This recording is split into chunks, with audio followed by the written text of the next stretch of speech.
We need to talk about what's going on in Jackson, Mississippi right now and how 215 bodies were just found buried in a field behind a jail. I honestly don't know how this isn't national news by now. 215 bodies were just found buried in unmarked graves behind the Hinds County Jail, or more specifically, the Hinds County Penal Farm in Jackson, Mississippi. Some of the grave sites were completely unmarked, while others were only identified by a number on a metal rod. The family members of these victims were never notified that their loved ones were buried, and the majority of them still just thought that they were missing. And the state in which this mass graveyard was found is absolutely horrendous. The bodies were placed in body bags and never embalmed before being buried in a shallow grave. And the stench was reportedly so bad that it attracted birds and other animals to try and scavenge for the remains. This discovery has made many question why authorities never investigated these deaths, and why they also chose to never contact the victims' family members before burial. What's even more disgusting is the fact that now that this has gone public, authorities want the victims' family members to pay a fee to collect their loved ones' bodies. This discovery all started because of a mom who was searching for her missing son, Dexter Wade.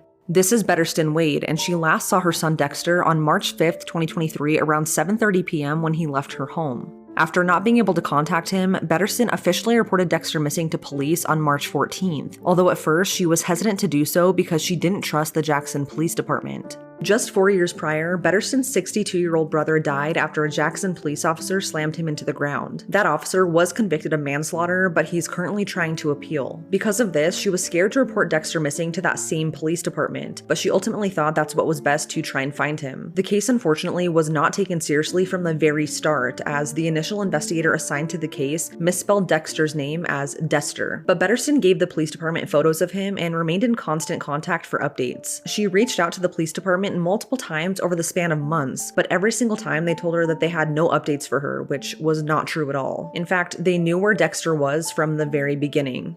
Just 30 minutes after leaving his mom's home the night he went missing, Dexter was hit and killed by an off-duty Jackson police officer in a police SUV.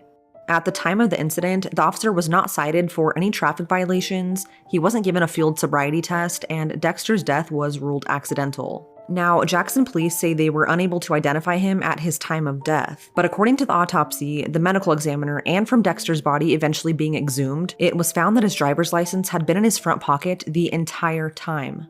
At first, Jackson PD said they couldn't identify him, but then they changed their story to say that they called Dexter's mom once to inform her of his death, but when she didn't answer, they never tried calling again, even despite the medical examiner giving them that information from the start. Even though Dexter was hit by a Jackson police officer and was reported missing with that same department, whenever Betterston called for updates, they always told her that they were unable to find him. In reality, they'd sent him off to that mass gravesite to be buried in an unmarked grave. That same gravesite where 215 bodies were now just discovered. It wasn't until nearly 8 months later that Jackson PD told Betterston where she could find her son. They took her down that long dirt road deep into the woods, past an empty horse stable and scrapyard behind the Hinds County Penal Farm. As they walked further into the field, they passed rows of metal rods, each marked with a number, in which we now know were actually graves. They eventually stopped at grave number 672, where Dexter had been laying for months unclaimed due to the negligence of Jackson PD. Betterston then had to pay them $250 to claim his body and have him properly buried. Because of this discovery, 2 other men who were buried and forgotten in this graveyard have been identified. One is Jonathan David Hankins, who was reported missing in June of 2022. His family only learned of his death from news outlets on December 4th, not through law enforcement. Jonathan was burned and buried on this field. Another victim is Mario Moore. He was also burned and buried in an unmarked grave in this same field after he was found beaten to death and wrapped in tarp back in February. His family didn't learn about his burial until 8 months after he was killed. Families of the victims are now calling for a federal investigation to uncover the truth about what is really happening in Jackson, Mississippi.